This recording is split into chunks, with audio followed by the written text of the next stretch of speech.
নবী লোকেরা মেনে নিল, কিন্তু তুমি কি করে জানলে যে তুমি আল্লাহ রাসূল? তুমি কি করে জানলে?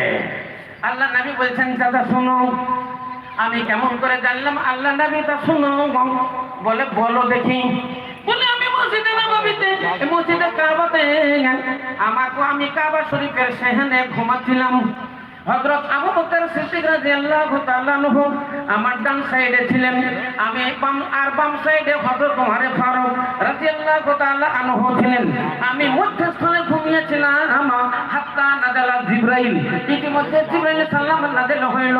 জিবরাইল সালামের সঙ্গে তিনজন ফেরেশতা ছিল, তিনজন আসমানী ফেরেশতা, আল্লাহ রাব্বুল আলামিনের নৈকটবর্তী ফেরেশতা, আল্লাহ রাব্বুল আলামিনের মুকাররাবিন ফেরেশতা।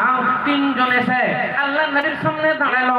একজন বলছে ওর মধ্যে থেকে, ইয়া জিবরাইল, মধ্যস্থলে যিনি ঘুমান মানহুয়া, মাঝখানে যিনি ঘুমান মানহুয়া, ওটা কে? মানে জিজ্ঞাসা করছে ফেরেশতাতে জিবরাইল আলাইহিস সালামকে, মানহুয়া। তখন জিবরাইল বললেন, হুয়া রাসূলুল্লাহ। তোমরা জানো না, তোমরা জানো না, এটাই হলো আল্লাহ রাসূল, হুয়া রাসূলুল্লাহ, এটাই হলো আল্লাহ রাসূল। তখন ওই ফেরেশতারা বলল,